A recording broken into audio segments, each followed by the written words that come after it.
Bom, boa noite a todos. Obrigado pela presença nesse dia que o Brasil estreou na Copa. Realmente foi um evento, né? E vamos dar prosseguimento à nossa semana, que comemora os 100 anos da Semana do Modernismo de 1922. Hoje nós temos a grata satisfação de ter aqui o professor Vandermelo Miranda, que vai falar sobre Graciliano Ramos, antimodernista. E ele vai mostrar um pouco da relação crítica de Graciliano Ramos com o movimento modernista de 22, além de destacar acertos e equívocos no movimento, tendo em vista o resultado obtido pela produção de seus escritores mais renomados. E o professor Vandermelo Miranda, ele é acadêmico aqui na Academia Mineira de Letras e é professor aposentado de Teoria da Literatura e Literatura Comparada na UFMG, professor emérito da Faculdade de Letras da UFMG. Foi diretor da editora UFMG entre 2000 e 2015 e também pesquisador do CNPq com pesquisas sobre literatura e biopolítica. Foi professor visitante nos Estados Unidos, na Argentina, na Itália, no Uruguai e em diversas universidades brasileiras.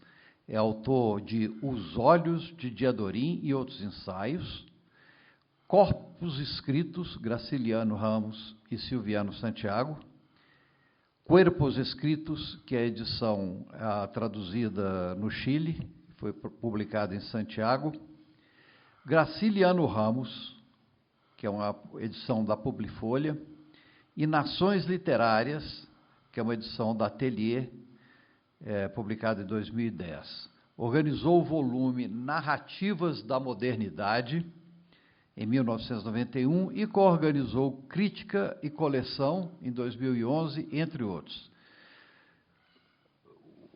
E o Vander é um grande tradutor e grande tradutor e também estudioso da literatura italiana, como fica claro no que eu vou dizer a seguir.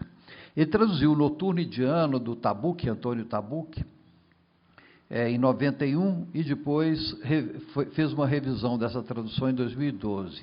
Ângelo, de Luquino Visconti, Antiafrodisíaco para o Amor Platônico, de Hipólito Nievo, e Bios, Biopolítica e Filosofia, de Roberto Espósito. Atualmente trabalha na biografia de Graciliano Ramos para a Companhia das Letras e organizou, junto a Reinaldo Marques, toda a obra em prosa e verso de Henriqueta Lisboa, para a editora Peirópolis, com publicação programada para 2020, mas já foi publicada. De modo que nós temos que corrigir aqui na AML essa informação. Então, como se vê aqui pela biografia do Vander, ele também é um grande estudioso da obra do Graciliano Ramos.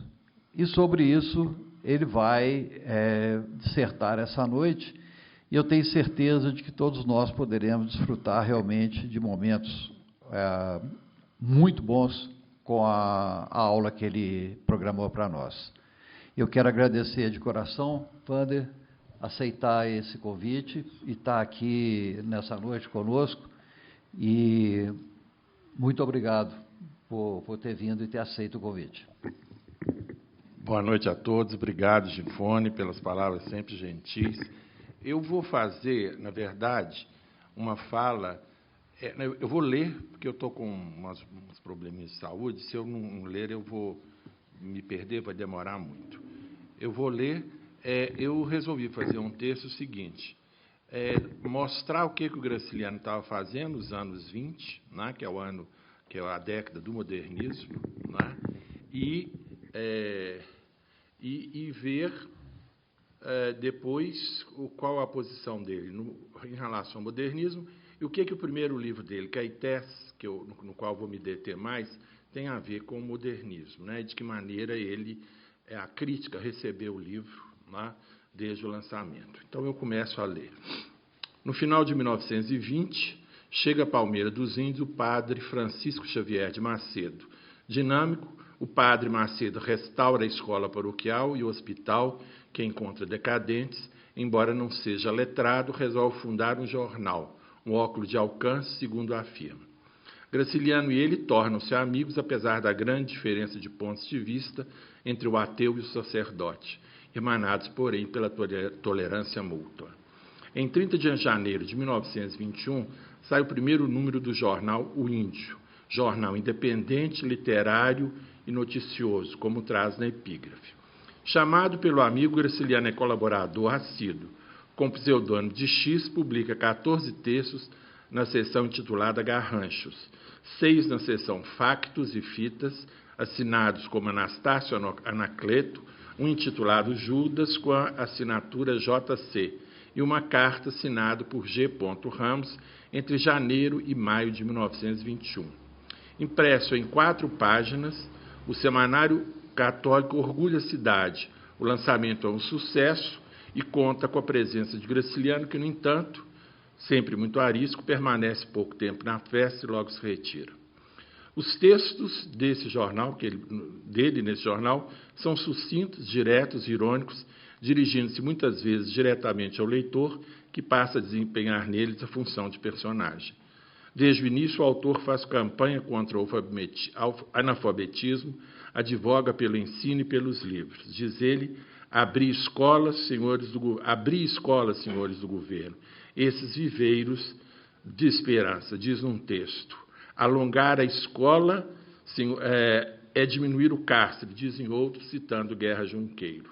Fala ainda da luz elétrica, do abastecimento de água, do cinema, anunciado em gritos. É simplesmente espantoso que uma cidade com um relativo progresso, em cujas ruas cortadas de fios elétricos transitam Fords e sapatos a Luís XV, que usa perfumes de Caron, e figurinos de Paris, que dança One Step, que toca piano e faz jornais, e esteja a usar as velhas coisas de seu Procópio do circo. Em poucas palavras, delineia os costumes de Palmeira dos Índios no período da sua desajeitada modernização.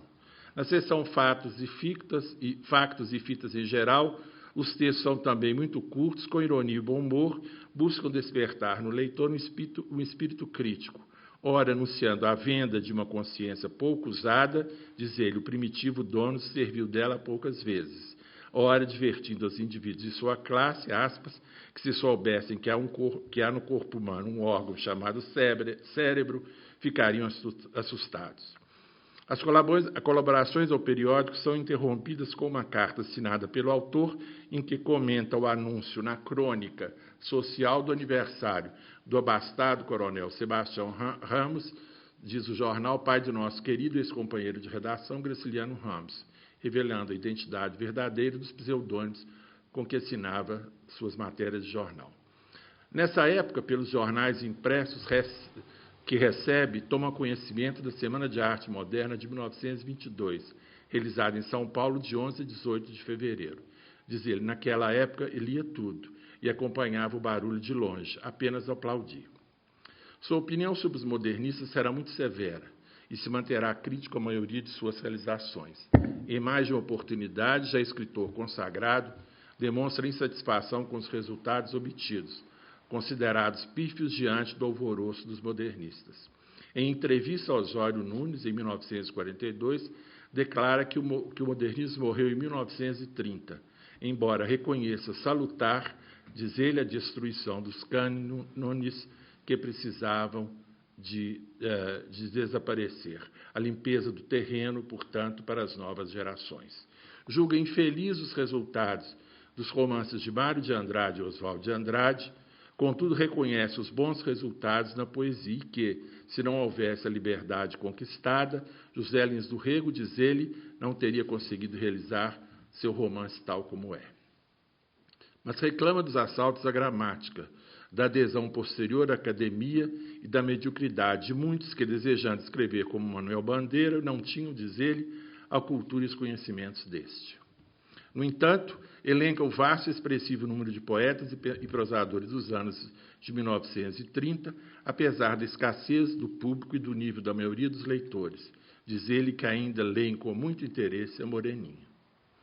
Em outra ocasião, dessa vez, na entrevista famosa ao Homero de Sena, em 1948, é bem contundente, julga os modernistas cabotinos.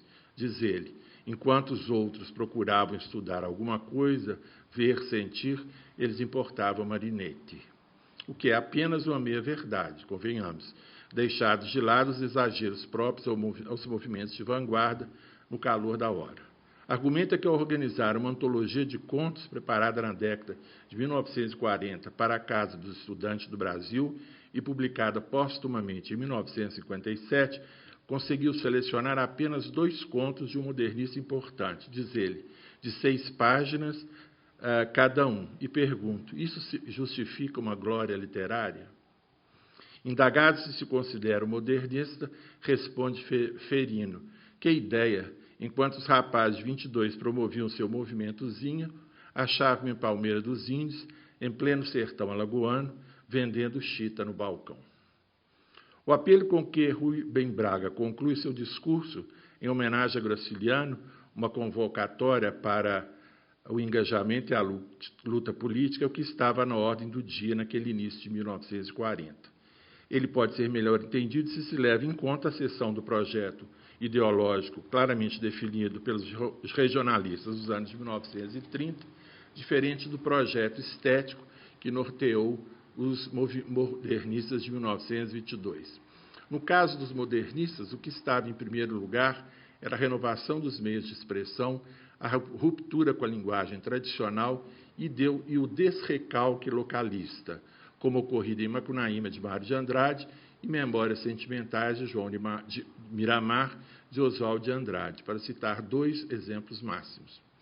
Opondo-se à visão passadista então dominante e à visão de mundo bacharelesca, a revolução estética provoca uma mudança radical na concepção de obra de arte e no tocante à representação direta da natureza por meio de uma linguagem nova que acolhe a força do folclore e da literatura popular, além de se manter em dia com as vanguardas internacionais.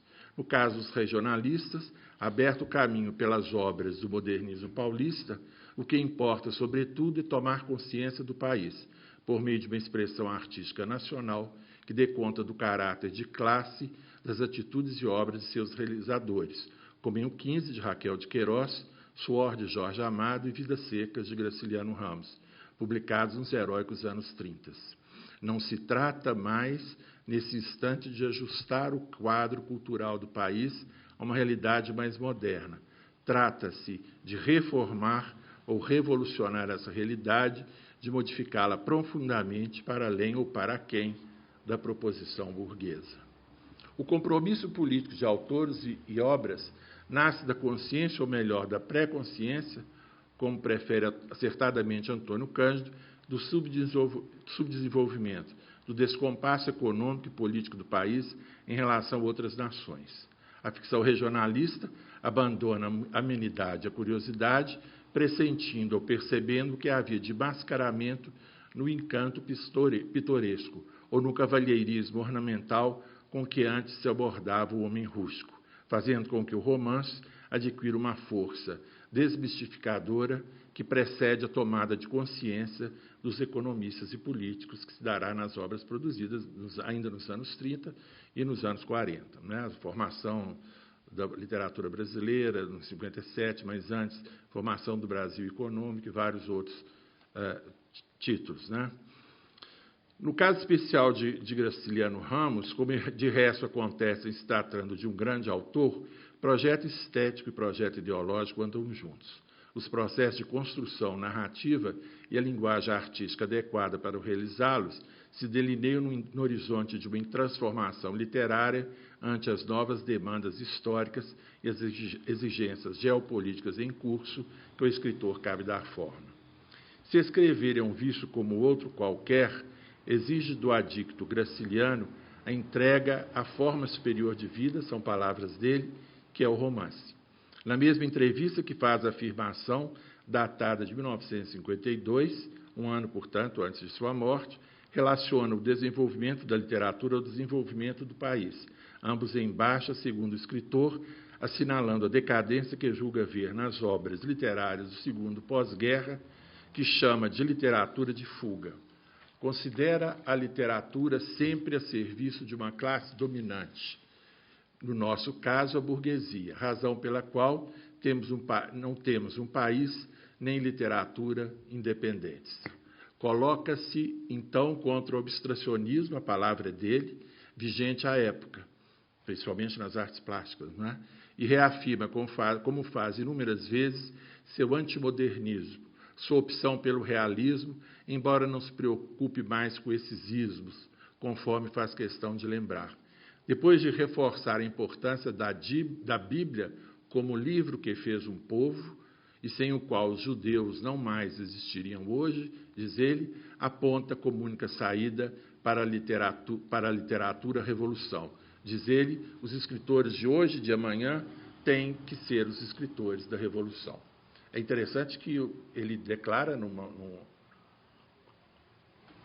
outra entrevista que o livro preferido dele para ler é a Bíblia, né, apesar dele ser ateu.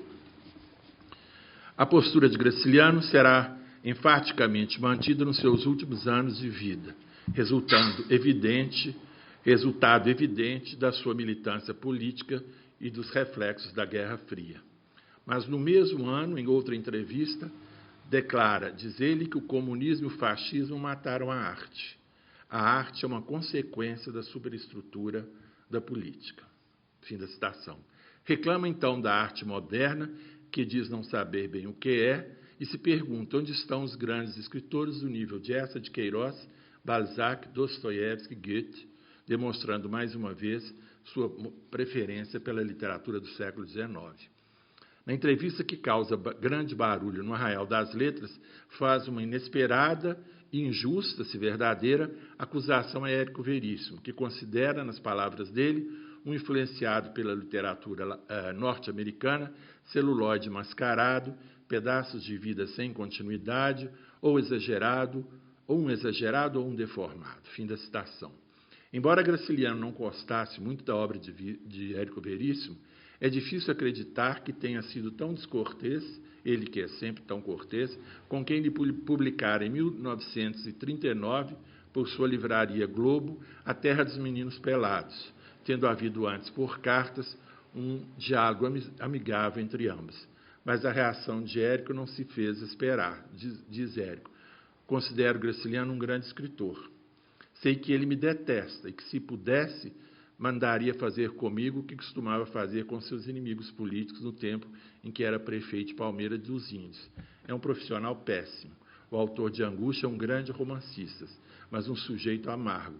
Não lhe devoto o menor rancor. Tenho pena, isso sim, muita pena. São palavras de Érico, né? E porque o próprio filho do Graciliano declara que quando ele foi prefeito de Palmeira dos Índios, ele prendia os ladrões e torturava na prisão, mandava torturar. Né? O filho leva um susto com essa confissão e ele diz, mas você queria que eu tratasse eles bem como? Né? Então, é uma personagem complexa. Né? Nas cartas ao amigo Pinto, de janeiro a agosto desse ano, a literatura continua a ser seu assunto preferido. Depois de comentar com bom humor passagens da vida do amigo, se surpreende ao saber que ele havia se tornado comunista. Diz, antigamente, quando eu abria o livro de Karl Marx, tu tapavas os ouvidos e ias refugiar-se nos seus fatos do espírito humano. Fim da citação. Outras leituras são referidas, o Conto à Camisa, de Anatole France, e A Capital e o Conde de Abrão e o Eça de Queiroz, publicados em 1925.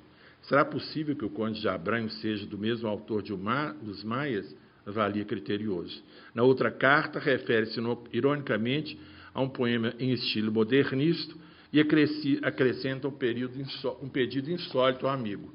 Vê se me arranja aí uma gramática em um dicionário de língua paulista, que não entendo, infelizmente. A crítica e a rejeição aos modernistas se completam, mais uma vez, ironicamente, com a observação que faz a uma carta do filho, que ele estava corrigindo. Diz ele, o estilo epistolar dele é um tanto futurista. Mas detenhamos-nos um pouco em Caetés, seu romance de estreia, escrito no final dos anos 20 e publicado em 1933. Banquete Canibal de Papel é nítida vertente antropofágica, tão cara aos modernistas de 22 que o constitui. Como se sabe, o livro narra pela voz de João Valério, guarda-livros da firma de Adrião Teixeira e aspirante a escritor, a vida e os costumes de Palmeira dos Índios. Estão presentes os tipos da cidade do interior alagoano: o padre, o tabelião, o farmacêutico, o político, as velhas bisbilhoteiras, as moças dissimuladas, que o autor busca ver e apresentar em conjunto por meio da introspecção, da perspectiva pessoal do narrador protagonista, tímido e introvertido, embora ambicioso. Este tem como projeto escrever um romance histórico sobre a devoração antropofágica do bispo Dom Pedro Fernandes de Sardinha, ocorrida em Cururipe da Praia, litoral sul de Alagoas, em 1556. João Valério e Luísa, mulher de Adrião, se apaixonam. A saber do adultério por uma carta anônima, o marido traído se suicida, mas demora alguns dias para morrer. O deslocamento irônico em relação às obras similares é notável. O marido traído não mata a esposa, mas a si mesmo. Valério descobre a si e aos outros como os verdadeiros caetés. Diz o livro, um selvagem feito da mesma matéria de que são feitos os índios, sobre os quais escrevia. Eis a virada irônica final. O livro é dedicado a Alberto Passos Guimarães, que fizera a revisão das provas, Santa Rosa, autor da bela capa do livro, e Jorge Amado, que se incluíra ele próprio na dedicatória por conta própria e que Graciliano mantém nas futuras reedições. A recepção crítica é elogiosa, como é o caso do texto do temido crítico Agripino Greco, que, em passagem por Maceió a caminho do Recife, em 10 de outubro de 1933, acompanhado por José Lins do Rego, Valdemar Cavalcante, Aloísio Branco e Graciliano, faz um passeio pela cidade. Mas uma das poucas coisas que vi com mais gosto foi o romancista de Caetés, alto, magro, pouco palrador, diz Grego. Antônio Cândido chama atenção para o fato de Maceió contar à época com um grupo intelectual de alto nível: José Lins do Rego, Raquel de Queiroz, Aurélio Buarque de Holanda, Valdemar Cavalcante, Alberto Passos Guimarães, Tomás Santa Rosa, Graciliano Ramos, entre outros. Todo esse grupo à época do lançamento de Caetés. Assinala que tanto a leitura gráfica de Santa Rosa quanto a dos jovens e críticos Valdemar Cavalcante e Aurélio Buarque de Holanda souberam indicar, desde logo em Caetés, alguns traços que a crítica posterior desenvolveu e continuou. Em Cavalcante destaca a capacidade de perceber a força íntima dos fatos, a força íntima dos fatos, a aridez da linguagem e a herança de essa de Queiroz, o que era um lugar comum, que será um lugar comum da crítica daí por diante. Vale destacar em acréscimo que a aproximação com essa é muito boa e nem tanto, muito por aproximar um romancista estreante com um nome canônico da literatura em língua portuguesa, nem tanto por não perceber a diferença que o romance instaura em relação ao precursor.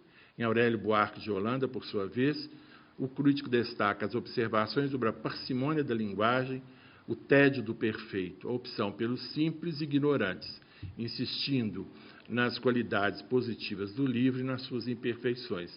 Daí por diante, a fortuna crítica do livro não parou de crescer. O escritor e amigo José Lins do Rego é um dos primeiros a associar a literatura de Graciliano ao realismo pessimista, que dominará sua recepção crítica nos anos e livros subsequentes. Mas sobre Caetés, diz que o livro, diz Lins do Rego, trouxe ao Brasil que se descobre e acorda a contribuição de um mundo que cai aos pedaços. Não há nada que sirva ali, tudo é mesquinho, nem um homem, nem uma mulher a olhar para cima, a estremecer de felicidade. E o pior de tudo é que tudo aquilo é verdade crua e certa. Fim da citação. No mesmo número da revista literária, em que aparece a resenha de Lins do Rego, Jorge Amado considera Caetés um romance sem lirismo, são palavras de Amado, em cuja estrutura, diz ele, não há uma palavra inútil. e cujo realismo revela com fidelidade cética fatos sobre o povo e a cidade provincianos. Para o escritor baiano, Graciliano diz: pinta esse pessoal todo como eles são de verdade, maus, ignorantes, sem poesia alguma, horríveis de se conviver com eles. Segundo Amado, esse realismo que não faz concessões torna Caetés, diz ele, livro rico sobre todos os aspectos que seja encarado, livro verdadeiro que coloca Graciliano, ao meu ver, na frente de todos os outros romancistas que surgiram nesses últimos anos. Leitura mais apurada do livro só virá com Antônio Cândido, num estudo hoje clássico sobre o autor, lançado em 1955, e na qual considera Caetés uma espécie de ensaio do que Graciliano escreveria depois. Diz Cândido, da impressão de deliberado preâmbulo, um exercício de técnica literária mediante o qual pôde aparelhar-se para os grandes livros posteriores. Por esse caráter de exercício, Caetés possui algumas limitações. Cândido diz, por exemplo, que o livro é apurado no estilo, sumário na psicologia. A falta de profundidade psicológica seria influência sobre Graciliano do realismo e do pós-naturalismo, na medida em que Caetés dá ênfase a aspectos banais da vida de província e deixa o conflito imerso sob a superfície do cotidiano.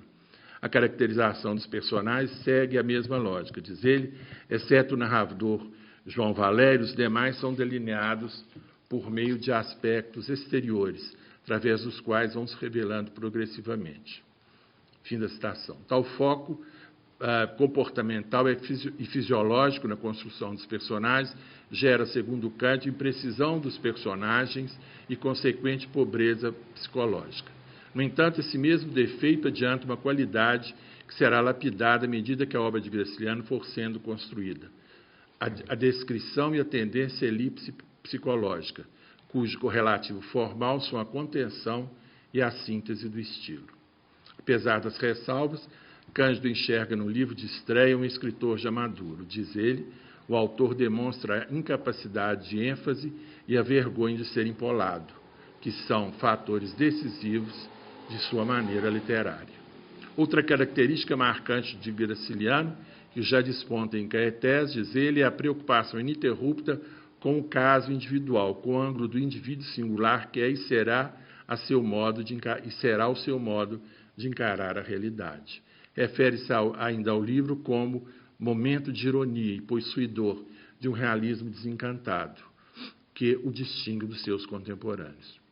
José Paulo Paes, em Do Fidalgo ao Guarda-Livros, realiza análise comparativa, há muito aventada pela fortuna crítica de Graciliano Ramos, entre Caetés e a ilustre casa de Ramírez, de Eça de Queiroz. Segundo o Paes, o fato de serem ambos os protagonistas escritores de um romance histórico, dentro do romance, e a diferença de que Gonçalo Ramírez consegue terminar o livro que se propõe, enquanto João Valério desiste de sua empreitada, já justifica a aproximação dos dois livros. Um primeiro ponto de contato é o viés duplo da narrativa, em ambos os romances, onde o estilo alto, fruto da evocação histórica do Elexo medieval em Eça e das palavras supias de grande efeito colhidas de mestres literários, por Graciliano, contrasta com o estilo baixo da pintura de costumes contemporâneos, com seu foco realista inteiramente voltado para a horizontalidade do cotidiano, a esmiuçar-lhe de caso pensado o sentimental, o ridículo. Segundo Paes, apesar da diferença dos narradores, a ilustre casa de Ramírez possui narração onisciente em terceira pessoa, enquanto em Caetés é o personagem João Valério que nos conta a história. Há entre os dois protagonistas uma similaridade de traços do caráter referidos às suas respectivas matrizes ancestrais. Com isso, se estabelece uma linha de continuidade moral entre as antepassados e descendentes, que define, em última instância, pela remissão do individual ao coletivo, uma espécie de caráter nacional. Assim, o Gonçalo de Eça é, nas suas qualidades e nos seus defeitos, um retrato do próprio Portugal, enquanto João Valério de Graciliano está posto um ideal, enquanto no João Valério de Graciliano está posto o ideal de novo brasileiro, enfim, libertado da secular doença da bacharelice.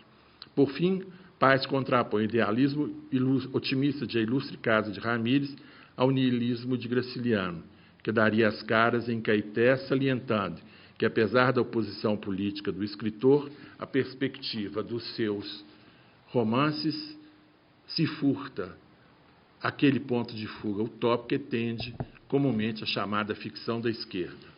E é como se só se tivesse lugar para a negatividade. Já Wilson Martins é em busca de delinear aquilo que denomina estilo de Graciliano, uma espécie de concepção do romance, uma genuína filosofia do romance, o ponto fundamental das distinções entre os romancistas, diz que falta em Caetés o autor que sofre com seus dois heróis, homem que acredita no que inventa, restando apenas o observador que está um pouco acima e um pouco fora daquelas miúdas cogitações, e por isso pode manter perante elas, vive atilado, o seu espírito crítico. Isso acaba por impedir o romance, que Martins considera o que tinha mais potencial entre todos os escritos por Graciliano, de atingir o espaço da obra-prima comparável a Ana Karenina e Madame Bovary. Mesmo assim, Caeté, sendo uma obra malograda, é ainda um dos romances mais interessantes do Brasil, diz ele, em um livro que de forma nenhuma desmente o vigor e a capacidade de criação de Graciliano Ramos.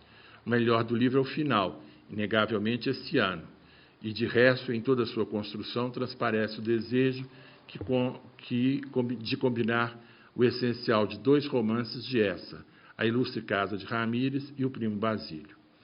Mais recentemente, Luiz Bueno, autor de uma história do romance de 30, além de comentar o contexto histórico e literário da publicação de Caetés, enfatiza a preocupação de Graciliano com um caso individual, em oposição à tradicional vinculação do romance com o naturalismo e sua tipologia coletiva. Enfatizando as diferenças, Bueno sublinha o uso da narração em primeira pessoa, característica maior de Graciliano, em lugar da narração em terceira pessoa, costumeira no naturalismo. Diz ele, o que chama atenção em primeiro lugar que se trata de romance em primeira pessoa, construção que favorece o mergulho psicológico, mas era abominada pelos naturalistas que a consideravam limitadora. Mas isso não quer dizer que a crítica de Bueno resuma Graciliano ao individualismo psicológico. Se a escolha narrativa evidencia o foco do indivíduo, receptor e filtro dos acontecimentos sociais que o rodeiam, e se o autor escolhe um narrador em primeira pessoa, é porque interessa a ele explorar não aquilo que afeta o corpo coletivo, mas sim como repercute no indivíduo a vida da cidade como um todo, sendo João Valério o nó central que condensa a dualidade individual-coletivo. É ele, diz Bueno, o palco em que o indivíduo e corpo social atuarão em pé de igualdade, de tal forma que é impossível saber o que deriva de sua constituição psicológica e o que vem da posição que ocupa na sociedade de Palmeira dos Índios.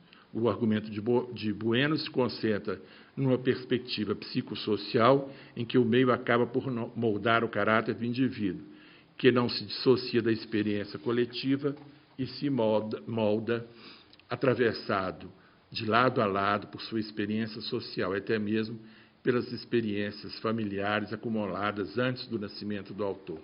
O recalque social pode muito bem estar na base de sentimentos e preferências que, à primeira vista, se mostram como manifestações da individualidade. Caetés aparece na esteira de romances nordestinos de grande sucesso.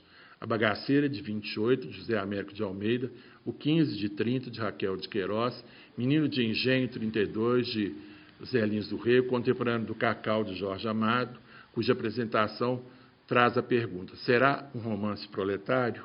E Parque Industrial, um romance proletário, assinado por Maria Lobo, pseudônimo de Patrícia Galvão Apagu, além do grande sucesso da década, Os Corumbas, de Amando Fontes, saga de uma família sergipana de agricultores, publicados todos os três romances no mesmo ano de 1933. Diante deles, Caetés parece, à primeira vista, inegavelmente velho, por demais ligado ao romance naturalista, a essa altura morto e enterrado, que acabou construindo uma tradição de leitura naturalista equivocada que faz o livro menos interessante do que de fato é, como observa o Bueno. O crítico ressalta que, ao falar de suor, Graciliano se preocupa com a visão predominante do grupo em detrimento do indivíduo, que favorece a visão de superfície e não o aprofundamento psicológico. Narrado em linguagem límpida, sem floreios ou exageros regionalistas, com extensos diálogos tratados objetivamente, o romance tem de propósito uma dicção realista. O contrário dessa moda, o chamado abstracionismo, diz em entrevista 52, da qual já falei. No entanto, como a desfazer paradoxalmente o realismo pretendido, a narrativa se volta sobre si mesmo, um ato de autorreflexão que se configura pela técnica do romance dentro do romance.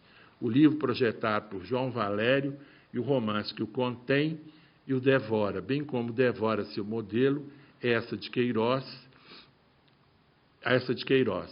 Aproximar os dois escritores, de imediato vale ressaltar a Luísa Essiana, de Primo Basílio, e a Luísa de Caetés, uma sorte de imagem especular da antecessora no que toca ao adultério.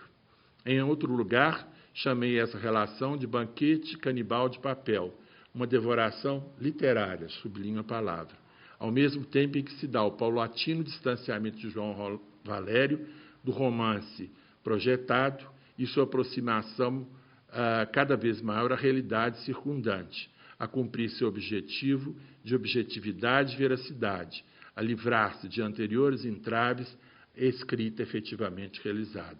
Graciliano presta conta com seus antecessores, ou a seus antecessores, e se prepara para as obras-primas que virão a seguir. Ieda Liebenstein, ao estudar o capítulo 24 de Caetés, publicado na revista Novidade, como se viu, justifica a escolha de Graciliano pelo fato de o capítulo encerrar questões centrais do romance.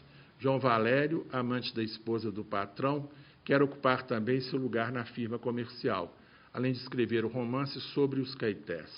Desse modo, o romancista Graciliano, que guarda ainda vestígios de suas leituras naturalistas crescentes, desvenda criticamente as limitações de João Valério, a revista Leviano e do seu ambiente fincado na conservação das desigualdades sociais. Assinala ainda como o livro se coloca em oposição a um meio afeito à retórica, ao personalismo político em detrimento de uma formação cultural e autonomia reflexiva. O livro de estreia do escritor alagoano diferencia de seus contemporâneos regionalistas, com os quais dialoga sem dúvida. Mas quando explicita em seus romances seu trabalho de linguagem, Graciliano joga por terra a obsessão fotográfica e documental dominante no neonaturalismo de 30, afirma acertadamente Flora Susequinde. Além do mais, o escritor não compõe ciclos como, por exemplo, Jorge Amado e José Lins do Rego, mas uma série de romances cuja descontinuidade é sintoma de um espírito aberto à indagação, à fratura e ao problema. Na opinião também certeira de Alfredo Bose.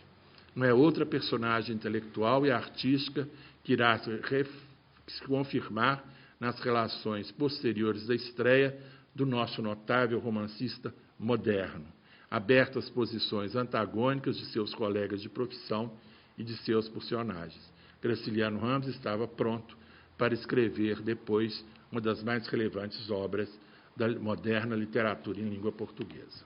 É isso, gente.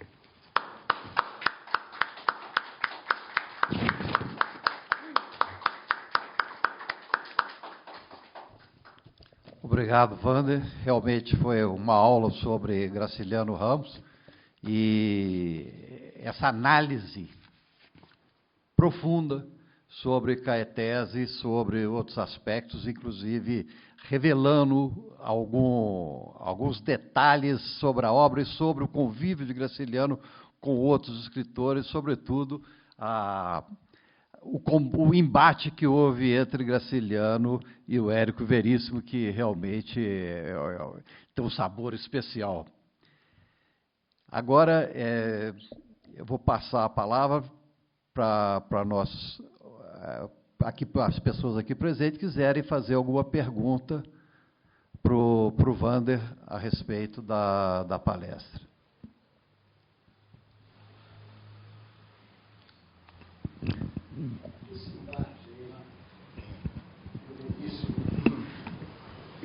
Esse embate aí do Veríssimo com o Graciliano me parece uma permanência, algo permanente na vida brasileira.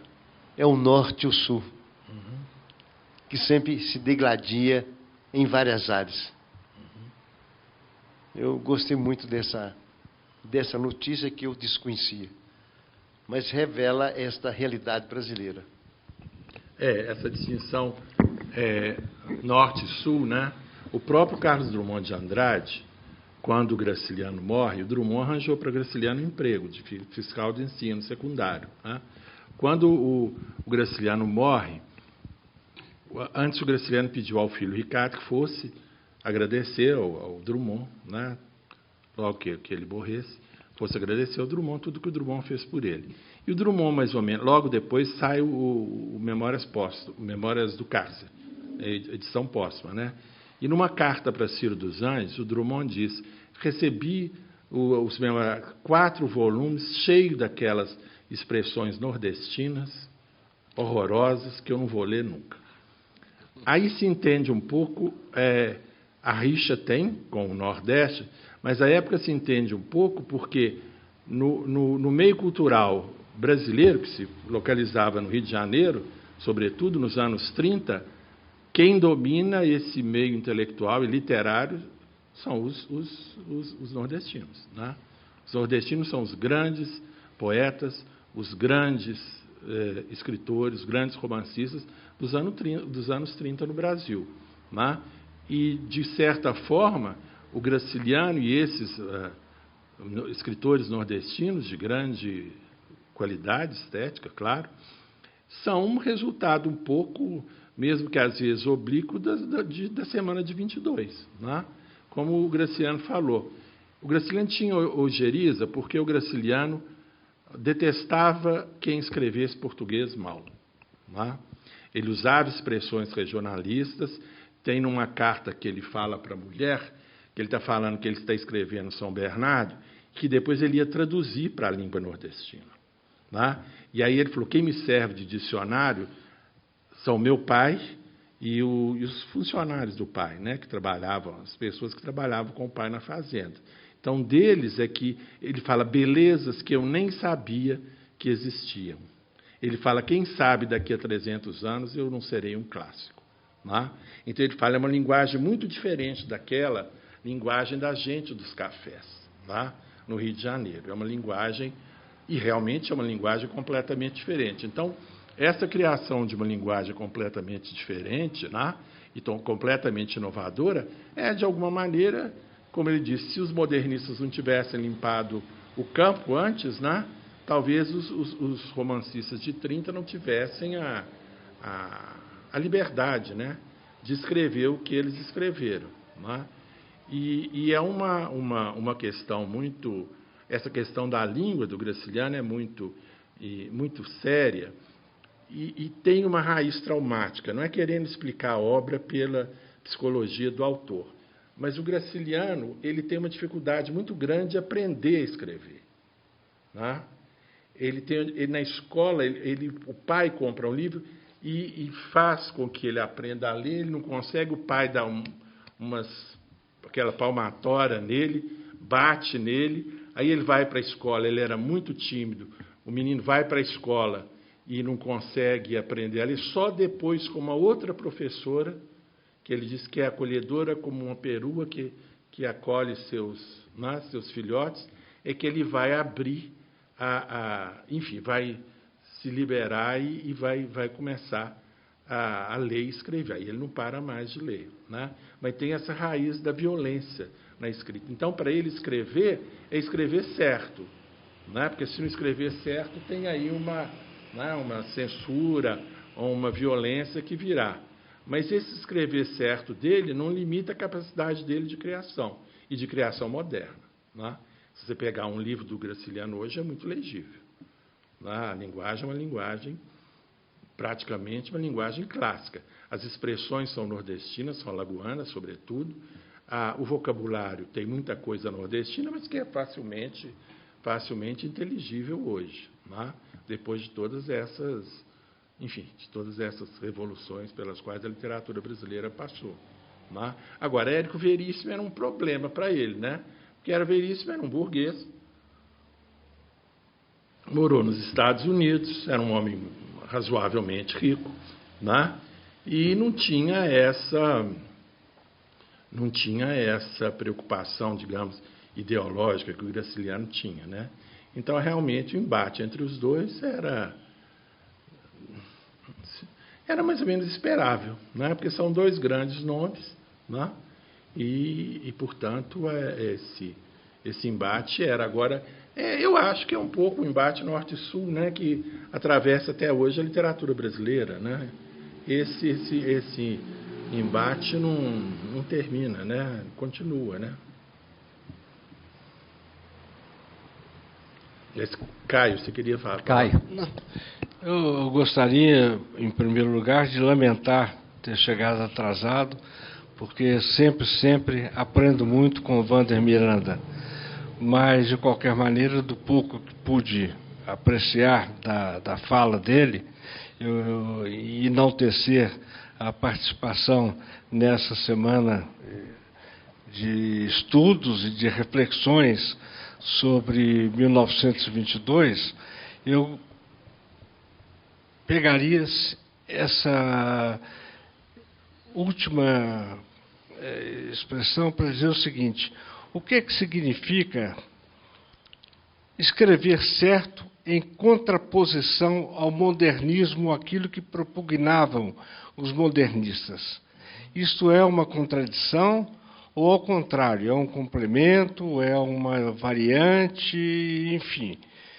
Gostaria de ouvir um pouco mais sobre essa sua explicação, ou essa sua definição do escrever certo como escritor que se contrapõe ao modernismo, mas de alguma maneira está inserido nele. O Graciliano, ele desafiava qualquer pessoa a encontrar um erro gramatical no livro dele, né?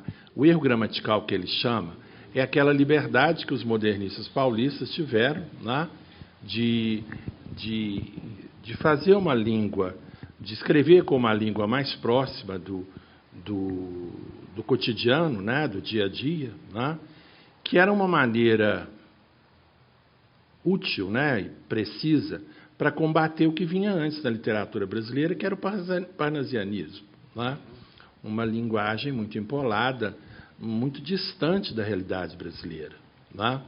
Agora, o Graciliano tem essa contradição, né? Ele é um grande escritor moderno, mas ele não é modernista, né? Ele é um grande escritor moderno, mas não é modernista. Você veja que ele não, em nenhum momento, ele cita aquele que poderia ser comparado a ele, que é o Lima Barreto. Por quê? Porque o Lima Barreto era mais, entre aspas, descuidado com a linguagem, né? Esse cuidado com a linguagem do Graciliano era muito forte, né? Esse cuidado dele com a linguagem. Em Memórias do Cárcere, tem uma hora que ele fala que os dois maiores amigos que ele faz na prisão são dois ladrões, Gaúcho e agora não lembro o nome do outro. E ele gostava de ouvir os casos e que esses dois ladrões, iam explicando a ele a gíria de ladrão, que a gente também não conhece, né? De ladrão daquela época. Então, ele fala que os caras, você vai escrever isso que a gente está falando? Ele falou, não, eu vou escrever da minha maneira, porque realmente, se ele escrevesse na gíria dos ladrões, seria pouco compreensível, né? Porque nós não dominamos o código de gíria, né? Desse tipo de linguagem, outro tipo de linguagem, né? Eu acho que o Graciliano, tem uma pegada nordestina, claro, fortíssima. Eu acho que ele consegue... O Nordeste fala muito mais certo o português, mais certo que eu estou dizendo é mais próximo da norma gramatical, né? Nós mineiros, eu acho que falamos muito mal o português, se considerarmos a norma gramatical. O nordestino tem mais, eu acho que é mais cuidadoso, ou tem outro tipo de fala que é mais próximo da norma gramatical. Isso para o Graciliano é uma coisa que, de certa forma, amarra ele, mas, ao mesmo tempo, é um desafio, né, de fazer uma obra, inserir nessa obra modos da sintaxe nordestina, as palavras que o Drummond não gostava. Né? O Drummond, quando ele incentiva de todas as maneiras que pode o Ciro dos Anjos, né, a escrever o amanuense Belmiro, ele fica em cima do Ciro.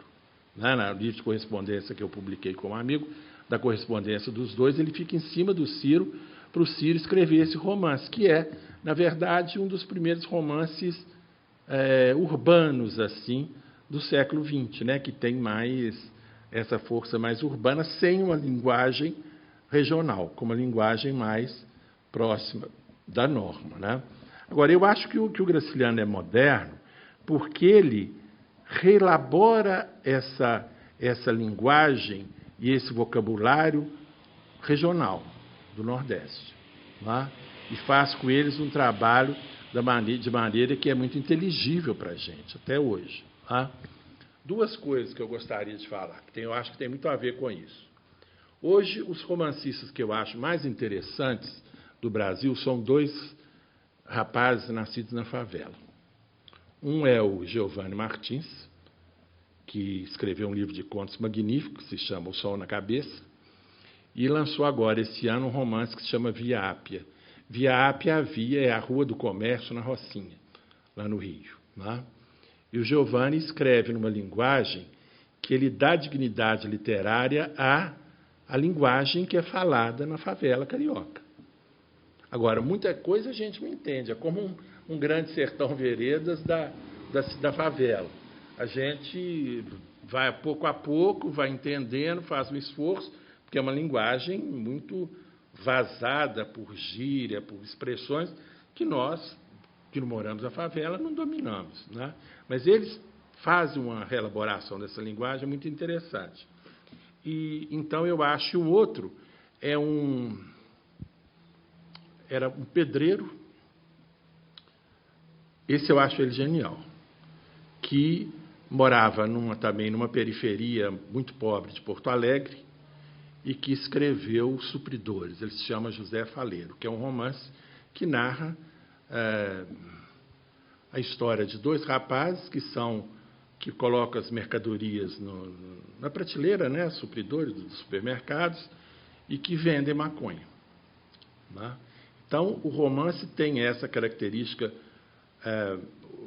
O texto dele, né, ele publicou um livro de contos recentemente, Vila do Sapo, que é onde é essa periferia, se chama assim.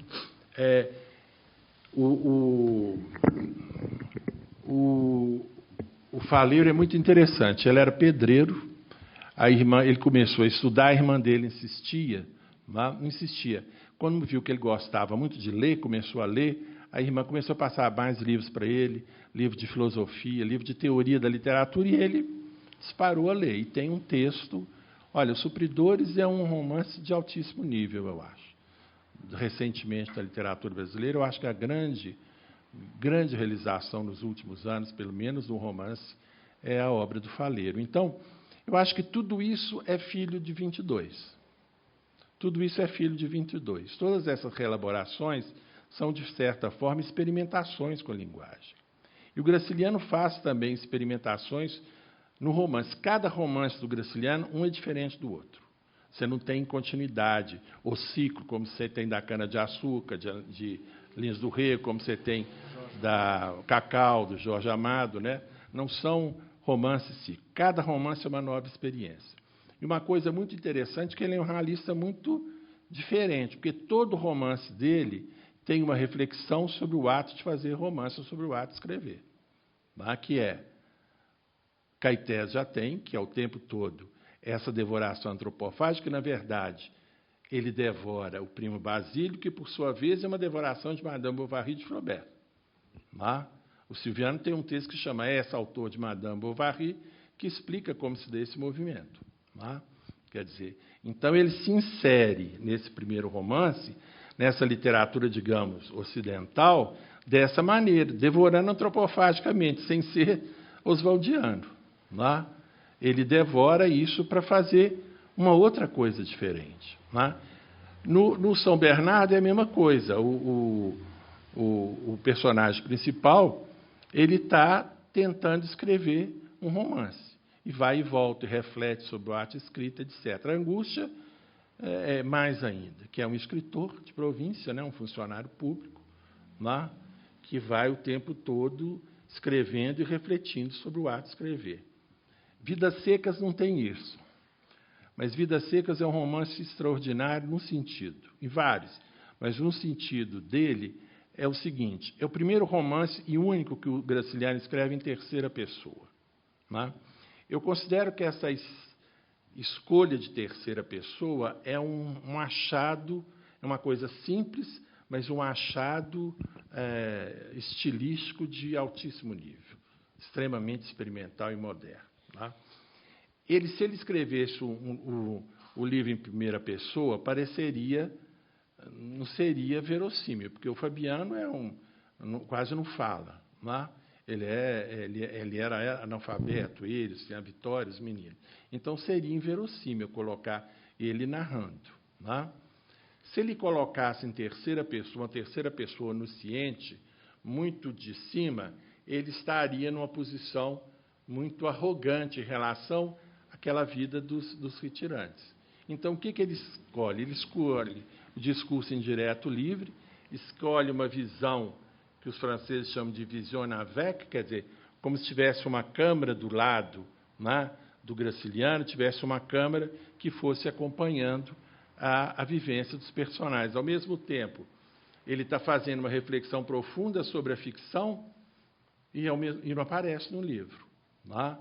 Porque demonstra, ao mesmo tempo, a empatia dele pelos retirantes, pelo que eles chamam os condenados da terra, e, ao mesmo tempo, ele não dissimula a distância que há entre um letrado, que é o Graciliano, e um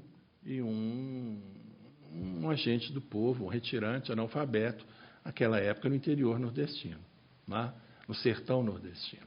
Então, eu acho que esse modo dele escolher o ponto de vista, isso é extremamente moderno, é extremamente ousado, é extremamente audacioso, porque ele consegue passar uma série de coisas, sobretudo essas questões de classe que interessam tanto a ele, ele consegue passar a partir de uma escolha de um ponto de vista, que eu acho que é mais acertada, porque ele é um escritor, ele não é um sociólogo, ele não é um historiador, ele é um romancista, então ele só pode agir como um romancista, porque ele não teria capacidade de agir como um historiador, um sociólogo, um cientista social, ele não teria condições, ele não tinha formação para isso. Agora, escolhendo isso, ele consegue ser, eu acho, extremamente moderno. Nunca havia, na literatura brasileira, não tinha aparecido, ainda no século XX, um romance que colocava, dessa maneira, essas questões em causa. Então, eu acho que isso é admirável no Graciliano. Eu, às vezes, acho que eu exagero um pouco, eu tenho uma admiração profunda pelo Graciliano. Uma vez eu perguntei a Luísa, antes que ela falecesse, a filha do Graciliano, uma senhora uma dama, uma senhora de altíssimo nível. Eu perguntei, fiz uma entrevista, ela já estava morando em São Paulo, o marido tinha falecido, então ela mudou-se da Bahia para São Paulo, que estava o filho lá, o irmão, a família do irmão mais perto. Então eu perguntei a ela, o que você mais admirava no seu pai? Ela respondeu na mesma hora, a coerência. Realmente era um homem super coerente. Ele tinha uma coerência extraordinária. Né?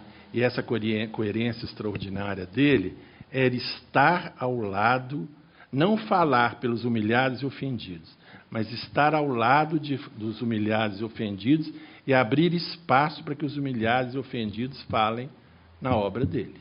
Né? Isso é extremamente moderno. Né? Eu acho que isso é extremamente moderno. Né? Não falar no lugar do oprimido, porque ele não era. O Graciliano não era rico, abastado, mas a família dele, do pai dele, era família de coronel do interior, de fazendeiro.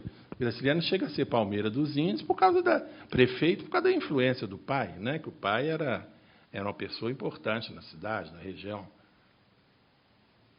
Então, acho que essa coerência dele é também uma questão muito moderna, eu acho, dentro da literatura brasileira, na qual tem a tese, né, do Sérgio Miceli, sociólogo, que a maioria dos escritores brasileiros foi cooptada, né, pelo regime de Vargas. Né? O Graciliano não foi cooptado. O Drummond dizia que ele não servia a Vargas, ele trabalhava no ministério do amigo dele, né, do Capanema, ele era chefe de gabinete, né, do Capanema, que ele não servia a Vargas. A gente entende que, na verdade, ele não servia a Vargas, mas ele era chefe de gabinete e o ministro do Vargas. Né? Agora, o emprego que foi arranjado para o Graciliano foi o quê? Foi ser fiscal de escola secundária do Rio de Janeiro, que é a profissão mais... Era para ele não morrer de fome. Né? Porque quando ele sai da cadeia, ele está completamente desestruturado, inclusive financeiramente. A mulher tem de ir para Alagoas vender as coisas que ele tem, o padrinho dele deixa umas terras para ele, mas pouca coisa, vender para ele ter algum dinheiro para ele poder recomeçar a vida no Rio. Né? Então, acho que ele tem essa coisa moderna também de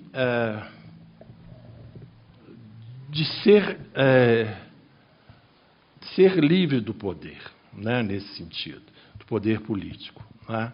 Ele não usufrui das benesses, por exemplo, do Partido Comunista que o Jorge Amado teve. Né? O Jorge Amado, a obra dele, não que a obra dele não tenha qualidade, não é isso, mas a obra dele teve a divulgação internacional que teve por causa do PCB. Ele era um autor do PCB, comunista. Então, quando ele se filia ao PCB, ele escreve de acordo com o romance, como é que eles falavam? O romance, os soviéticos falavam, o romance socialista, né? O realismo socialista. Né? O realismo socialista. O Graciliano não. O Graciliano sofre muito com a escrita das Memórias do Castro, por isso que ele demora a publicar e só publica depois que ele morreu, porque o Partido Comunista ficava de olho em cima, que ele lia uns capítulos para os amigos, ele sempre dava um almoço no domingo na casa dele. E uns amigos, né, gente do PCB, muito jovem, e lia um dos capítulos das Memórias do Castro. E o PCB começou a ficar em cima, que queria censurar, queria corrigir o livro. Aí ele não admite, isso ele não admitia. Né? Então, eu acho que essa capacidade dele de circular dessa maneira, sem deixar se cooptar, eu acho que é muito de um homem muito progressista, né? Se a gente quiser dizer assim, um escritor muito progressista. Né? Eu mesmo tenho um amigo meu do Espírito Santo me deu uma ficha da escola que o pai dele estudava lá no Rio, assinada pelo Graciliano, um professor lá de Vitória, da Federal do Espírito Santo. Ele me deu uma ficha que está lá, o nome do pai dele, qual colégio que era, e um ok do Graciliano, com a assinatura do Graciliano. Então, era uma função muito, muito humilde, né, para o grande escritor que ele já era, né, considerado. Né. Depois que ele sai da prisão e quando ele faz 40 anos, se eu não me engano, eles fazem um grande jantar para ele lá no Rio. Aí vai toda a intelectualidade do Rio. Vai Drummond, todos eles vão. Não falta um, porque realmente ele já era considerado antes do Guimarães Rosa, né, porque o Guimarães não tinha aparecido ainda, o maior romancista brasileiro, né, depois do Machado. Né, que ele tinha um pouco de briga, como diz uma amiga minha, briga de cachorro grande, que ele tinha um pouco de implicância com o Machado de Assis. Né? A mesma implicância que tinha o Guimarães Rosa com o Machado de Assis. São os grandes brigando.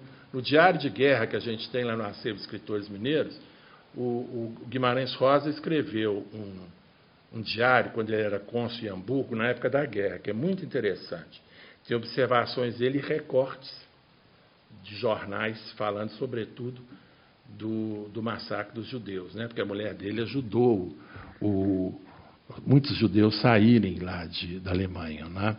E o Guimarães Rosa, nesse diário, fala, não vou ler mais esse mulato pernóstico. Chamava o Machado de Assis de mulato pernóstico. Eu não vou ler mais esse mulato pernóstico, porque ele quer ser inglês, mas ele não é inglês, etc, etc. Eu chamo isso de briga de cachorro grande, sabe? Porque aí são os três maiores, Machado, Graciliano e Guimarães Rosa. E, claro, com certeza, um outro Clarice. Mas eu estou falando demais, né, gente? Muito obrigado. Me permite uma observação do tópico anterior. Acho assim, quando o Graciliano, né, critica aqueles que não escrevem bem, é porque eu percebo o seguinte, a formação do nordestino é uma formação clássica, Sim. dos clássicos portugueses. Sim. Eu falo isso pela minha experiência, que eu sou nordestino e vim para cá cedo. E fazia sempre essa comparação de linguagem. E é muito interessante que quando a gente se depara com várias palavras comuns do Nordeste, são, na verdade, arcaísmo da língua portuguesa, quando não da própria língua espanhola. Sim. É extremamente interessante. Agora, quando vai para o Sul, você, pelo menos, tem mais um século de influência de outras línguas, não é? Vê os italianos, vê os alemães. Então, para o soar do nordestino, esse que o sulista fala, são erros de português. Por exemplo, um troço que me estranha. Você chega, o paulista, diz, quanto vocês eram? Nós éramos em 5. Isso é horrível. Então, um ilustre advogado, já falecido aqui, já há muito tempo em São Paulo, ele me revelou isso, que essa forma de dizer em 5 é da linguagem dos poloneses. Os poloneses falam em 5, não somos 5. Então, essa preocupação do Graciliano é porque a nossa formação nordestina é do português clássico, que aí a influência nossa é portuguesa, porque a influência holandesa ficou muito, muito lá no século XVI ou XVII. Daí por que ele fala? Por que eu falo? Porque nós lá temos o costume das palavras portuguesas, né? A primeira vez que eu fui a Portugal, eu me assustei com os portugueses falando a minha linguagem de infância nordestina. Né? O que não encontro em Minas Gerais, o que a gente não encontra no Sul. Era só isso, tá? Não, você tem razão. Tem essa formação clássica. Eu, ouvindo, eu sinto que a linguagem, estou dizendo mais correta, no sentido de que a linguagem é mais próxima da norma do português, né, no Nordeste. Em Belém do Pará é quase como português falando. Né? Belém do Pará, você ouve as pessoas falando, parece que você está em Portugal. Né? As mesmas expressões. Né? Agora, eu tive uma visita do maranhense em casa, também. Eu me assustei. Parece português.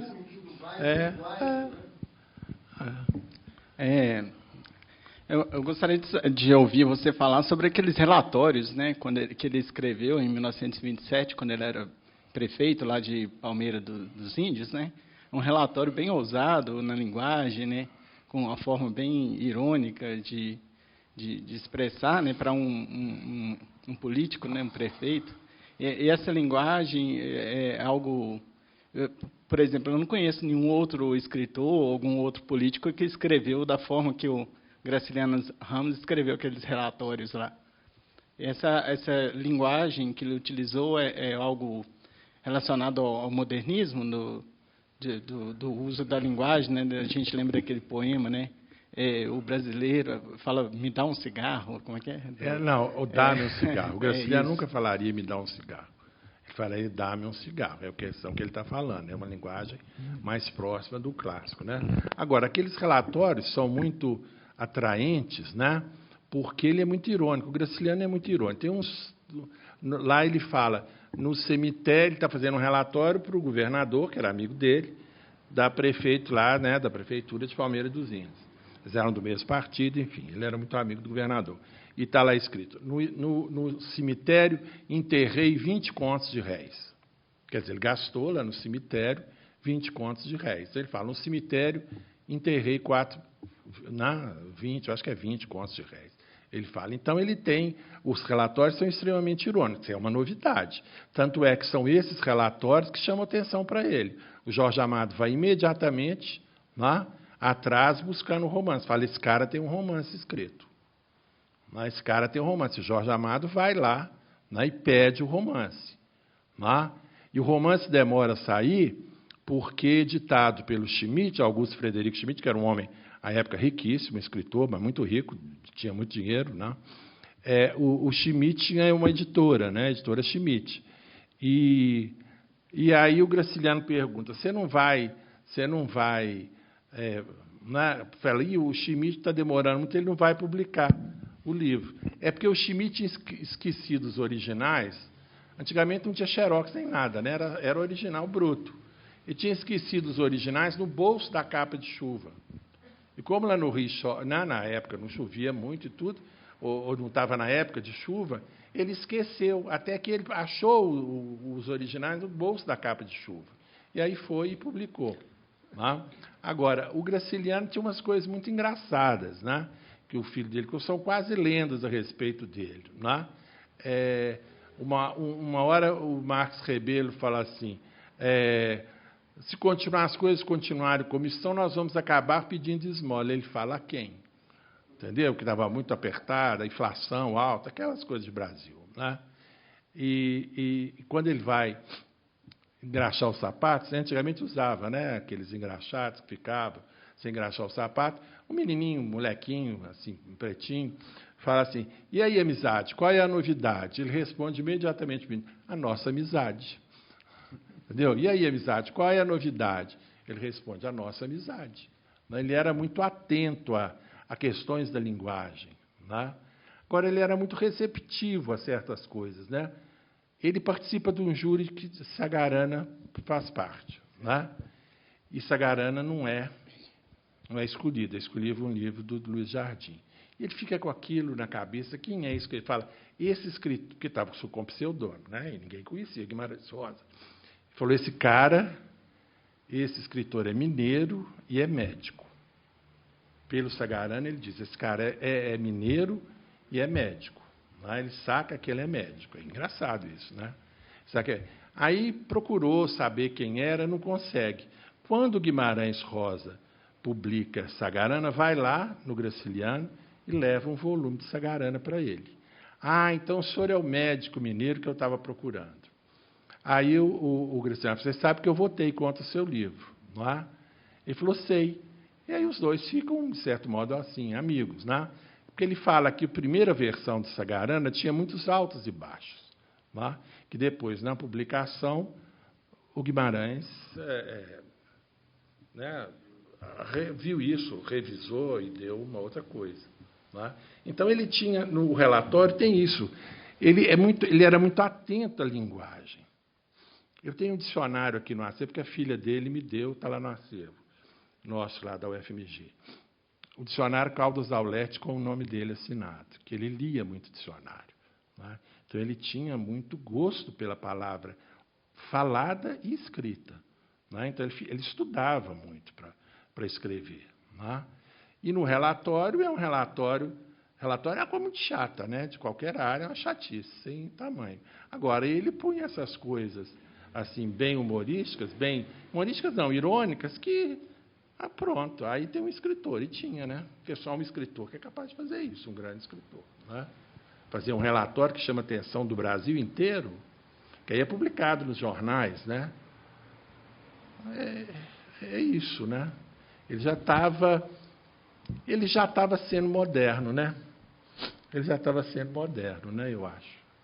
Ele já estava desfazendo essas hierarquias, né? Eu acho que desfazer hierarquia também é uma coisa moderna, né? Ele estava fazendo isso, né? E depois, a questão do modernismo, ele vai ficar muito amigo do Oswald de Andrade, sabe?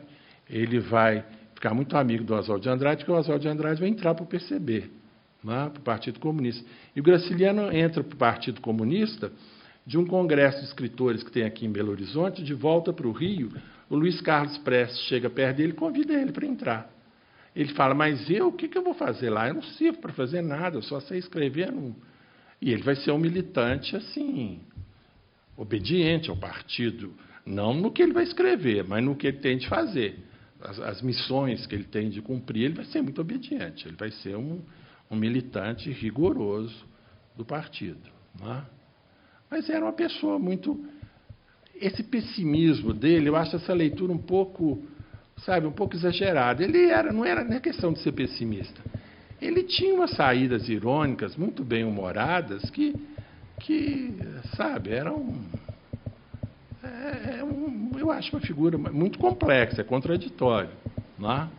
Mas é uma figura, uma grande figura, eu acho. O Antônio Cândido conta que uma vez ele foi jantar na casa da Lúcia Miguel Pereira e do marido, você lembra como é que é o marido dela? Aquele que escreve, Otávio Tarquino, na casa do Otávio Tarquino e da esposa, né? Que quando chegou lá, era um jantar em homenagem ao Graciliano e o Antônio Cândido. Antônio Cândido falou que só a presença dele já se impunha, você ficava com, sabe, respeitosamente diante dele, que ele não era um homem, né, de fazer gracinha, ele era bem humorado e muito irônico, mas era um homem muito assim, e muito elegante, né? Ele fazia questão de se vestir bem e de limpar. Ele tinha problema com a limpeza, porque uma vez a professora olhou atrás da orelha dele e viu que atrás da orelha dele estava suja. E mandou, ele disse que ele esfregava a orelha até não poder mais, né, até ficar roxa. E diz a filha dele que ele lavava as mãos, se você cumprimentasse, pegasse a mão dele, ele dava um jeito de, assim, próximo, ir lavar a mão. Tá? E quando ele lavava a mão, veja bem, quando ele lavava a mão em casa, antes do almoço, ele ia lavar as mãos. Se tivesse de abrir alguma porta ou empurrar, ele ia empurrando com o cotovelo, ele não punha a mão. Tá? É interessante isso, né? Essa necessidade de limpeza tem a ver com limpeza da língua também, né? No sentido de limpar a língua do que é acessório, né? Eu acho que essas coisas são todas relacionadas. Ele era obsessivo, né? E o cara que, para mexer com ele estava preso, e um cara cumprimenta ele, aí o cara, sabia que ele era esse, fala assim, você está mexendo a mão dele, você não sabe onde a mão dele andou, porque o preso era homossexual. Você não sabe onde a mão dele andou. Diz que ele enlouqueceu de tanta aflição, porque pegou na mão do cara, entendeu? Então ele tinha essas... Eu acho que tem muita coisa dele. A noção de justiça dele é uma coisa impressionante. E a coisa mais impressionante é como que ele obteve isso. O pai dele está dormindo na rede, levanta e vê que está sem o cinturão. Aí pega e fala, cadê o cinturão? Não sei, o Graciliano está lá, pequenininho, lá onde está a rede, né? Deve ser no quarto, né? Uma rede lá ou na sala, enfim. Estava lá a rede, aí o pai dele levanta, fala que ele que pegou, dá uma surra nele. Aí a hora que o pai volta para a rede, o cinto estava dentro da rede. Então o Graciliano conta isso numa infância e termina assim, esse foi meu primeiro contato com a justiça. É forte, né? Esse foi o meu primeiro, ele narra tudo no capítulo, chamou Cinturão, e ele termina assim, esse foi o meu primeiro contato com a justiça. Irônica por ironia, né? Forte, mas... Né? Enfim, falando demais, né? Mais alguma pergunta? Então vamos encerrar aqui essa noite memorável. Realmente a gente teve um mergulho dentro da obra do Graciliano, esse grande autor nacional, e eu peço, antes de dar um recado, eu peço uma salva de palmas para o Wander.